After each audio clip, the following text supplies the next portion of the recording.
As palavras que eu vos digo são espírito e vida. Você pode ouvir um discurso, nada vai mudar.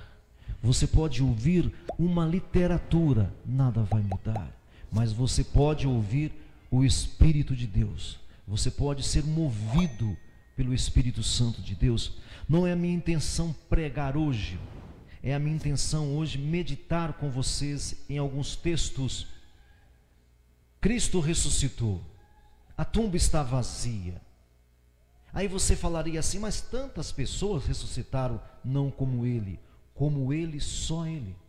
Não houve outros ressurretos como ele. Por isso ele é o primogênito dentre os mortos, insinuando que outros ressurgirão, ressuscitarão, mas naquele dia preparado e prometido. Por enquanto só houve um ressurreto.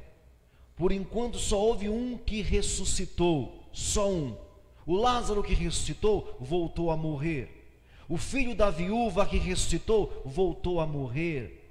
A Tabita que ressuscitou voltou a morrer. E tantos outros que ressuscitaram voltaram a morrer. Jesus não. Jesus não. A tumba está vazia. A gruta estava vazia. Anjos apareceram lá para testemunhar e disseram para que os discípulos testificassem também. Ele ressuscitou. E se você se você não crer nisso, me fala de um outro morto que, tendo ressuscitado, até hoje é glorificado. Se não pelo texto, se não pela revelação, o bom senso, meu querido, o bom senso, minha querida, vai fazer você pensar. Qual outro morto que ressuscitou hipoteticamente, que até hoje é glorificado? Eu não sei de ninguém. Eu não sei de ninguém.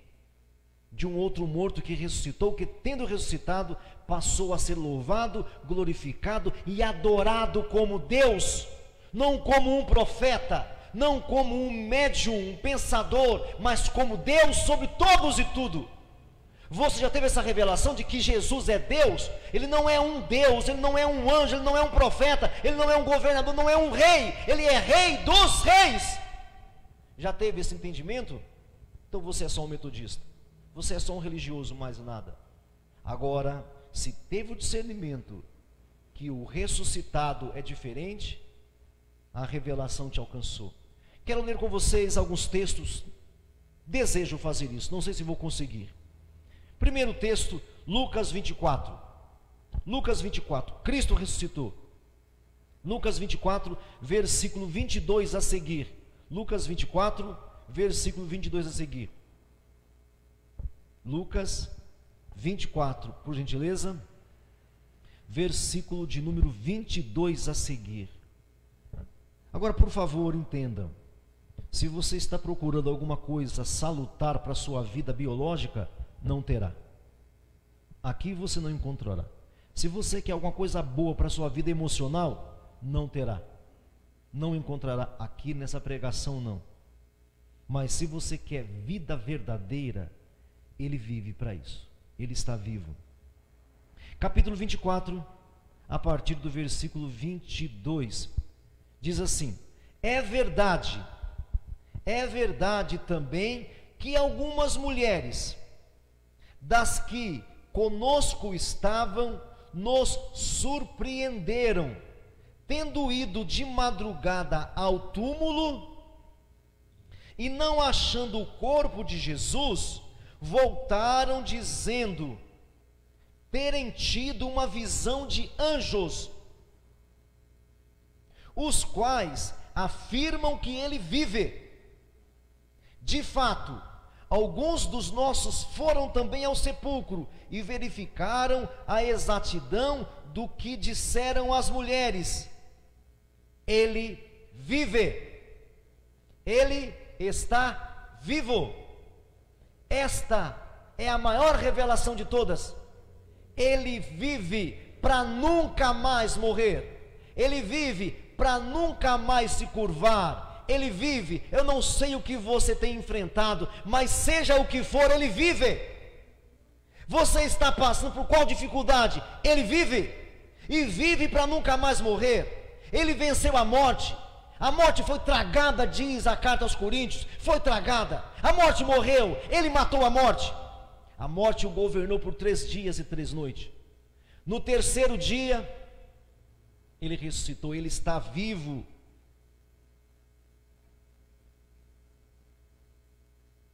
E não achando o corpo de Jesus, voltaram dizendo terem tido uma visão de anjos, as quais afirmam: ele vive. Sabe por que você olha mais para os seus problemas? Porque você não sabe que ele está vivo. Sabe por que você está aflito com a sua vida profissional? Porque você não sabe que ele vive.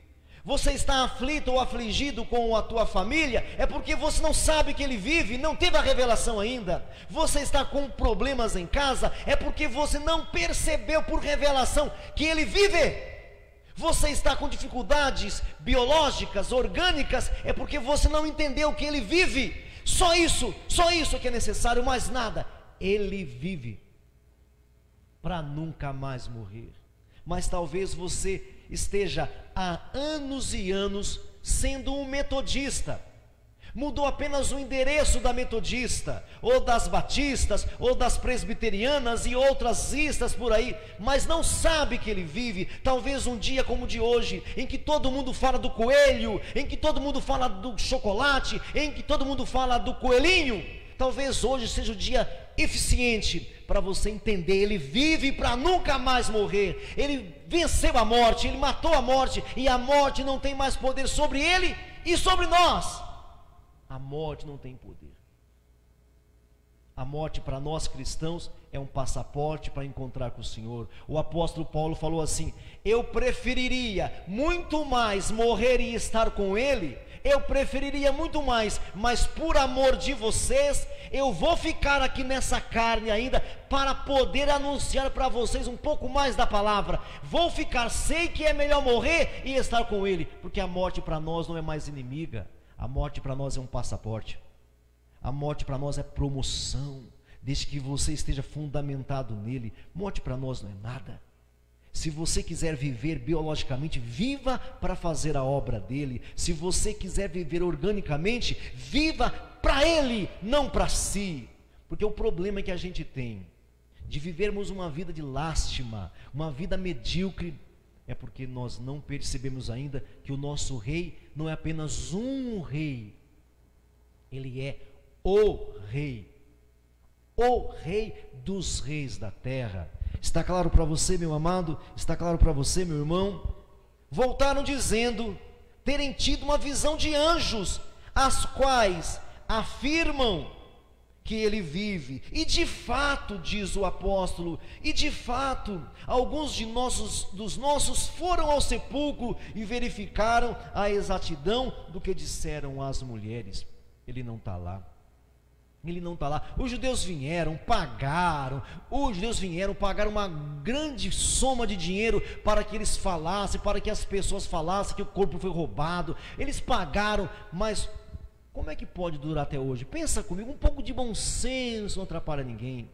Diz a história que os judeus pagaram para os soldados, para que os soldados dissessem: vieram os discípulos dele aqui e roubaram o corpo. Os discípulos vieram de noite e roubaram o corpo. A questão é: como é que um punhado de discípulos que tinham fugido 3 dias antes, meus irmãos, 3 dias antes, todos os discípulos com Jesus fugiram e largaram Jesus sozinho. Como é que depois de 3 dias esses discípulos criaram coragem e foram lá e enfrentaram os soldados romanos e roubaram o corpo? Os soldados romanos, vai ver aquele filme, aquela série chamada Roma, vai ver lá, veja como é difícil vencer um romano. Ninguém desafiava Roma. Como é que uns discípulos medrosos, sem armas, fracos, poderia desafiar o Império Romano e roubar o corpo de Jesus? Os judeus pagaram. Agora a questão é, né? Você já ouviu falar de algum outro tipo de esquemas que tenha durado, vamos lá, 100 anos? 100 anos, 200 anos, 300 anos, 400 anos, 500 anos. Vamos lá, você conhece? Até a descoberta do Brasil tem um monte de filosofias, um monte de teorias. Antes do Cabral chegar aqui já tem provas incontestáveis de que outras pessoas já haviam estado aqui. Antes do Cabral chegar aqui, já está provado. Até hoje, ninguém encontra nada, ninguém. E eles vasculham, eles pesquisam, eles observam tudo. Sempre que se descobre uma coisa nova, aparecem os pesquisadores, nada. Ninguém consegue falar nada. O que eles conseguem provar é: o Cristo histórico passou por esse mundo. O Jesus histórico pisou aqui. Isso tem comprovação. Tem comprovações políticas, filosóficas e psicológicas. Tem comprovações.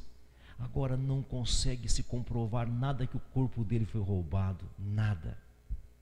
O bom senso está gritando em você: ele vive. O bom senso, uma simples avaliação, deixa claro: ele vive. 500 anos, 600 anos, nós já estamos no ano de 2000 e pouco, 2000 e poucos anos depois, e ninguém consegue provar que o corpo foi roubado. Pelo contrário, a psicologia já comprovou que um bando de discípulos medrosos, abalados, trancafiados numa casa, não poderiam roubar o corpo de Jesus. A psicologia prova isso. Os historiadores, pelo menos dois deles, o Flávio Joséfo e um outro que me foge agora, historiadores da época, historiadores que escreviam os fatos históricos, eles falam de um grupo de pessoas que invocavam um certo ressurreto dentre os mortos, que eles entendiam como Deus. Os historiadores pagãos escrevem nos seus fatos históricos, eles escrevem de um grupo de homens que adoravam nas catacumbas de Roma um certo ressurreto dentre os mortos. A psicologia já fala sobre isso e os historiadores falam isso. E nós cristãos muitas vezes vivemos como se Jesus fosse apenas um profeta, o maior deles. Isso não quer dizer nada. Outros acham que Jesus foi um grande pregador, foi um grande filósofo, ele nunca escreveu nada. Qual é o grande filósofo que nunca escreve nada? Só o Sócrates mesmo. Hein, irmãos? O bom senso te agride nessa noite. Ele vive, então para de viver essa vidinha medíocre, olhando para o quanto você ganha, o quanto você gasta, porque que você passa por esse problema, por aquele problema. Ele vive. Isso é suficiente para a gente gritar, para a gente pular, para a gente festejar. Ele vive, não está mais aqui. Não está mais aqui aquele que ressuscitou dentre os mortos. Não está mais aqui. O outro texto que eu já finalizo agora, o outro texto é Colossenses capítulo 1, versículo 16, e eu encerro. Ele nos libertou do império das trevas, ele nos transportou para o reino do Filho do seu amor, no qual temos a redenção. Sabe por que ele fez isso? Porque ele vive. Só um vivo poderia nos transportar. Ele nos libertou do império das trevas e nos transportou para o reino do Filho do seu amor, no qual temos a redenção, a remissão dos pecados. Ele que é a imagem do Deus invisível, o primogênito de toda a criação, ele vive. Nós fomos transportados. Nós não estamos mais nas trevas. Nós que professamos e confessamos Cristo vive, não estamos mais nas trevas. Existe um montão de seres humanos, coitado deles, que se encontram nas trevas porque nós não anunciamos, nós não falamos, nós não proclamamos que o nosso Jesus vive para nunca mais morrer. Sobre os ombros dele está todo o universo. O universo inteiro está nos ombros de Jesus. Não é Jesus que está no universo, não é Jesus que está em um pseudo céu geográfico. Os céus estão nos ombros do Senhor, porque um filho se nos deu, Um filho se nos deu, um menino se nos nasceu, e o governo está sobre os seus ombros. Não é ele que está no universo, não é ele que está na terra, não é ele que está nos planetas, são os universos ou os multiversos que se encontram nele. Ele está vivo, ele é o primogênito de toda a criação de Deus, ele é a imagem do Deus invisível, o primogênito de toda a criação. Sem ele nada do que foi feito se fez, porque nele, em Jesus, nele, na sua ressurreição, foram criadas todas as coisas, nos céus e na terra, visíveis e invisíveis, tudo foi criado nele, para ele. Ele que é o invisível de todos os povos, de todas as nações, tudo foi criado nele, para ele, sejam coisas visíveis, sejam coisas invisíveis. Já entendeu isso, meu amado, minha amada? Já compreendeu isso, meu querido?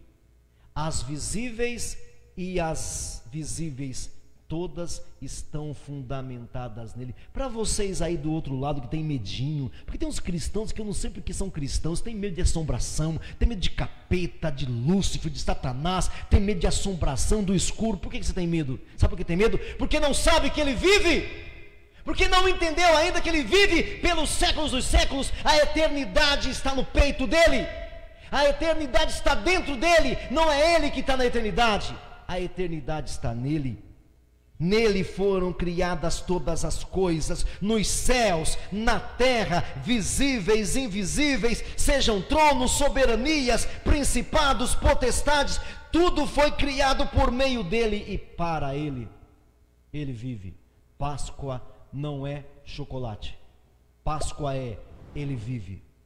Páscoa não é coelhinho que pula, Páscoa é ele venceu a morte, ele derrotou a morte foi apagada. Isto é Páscoa, Cristo vive. Amém?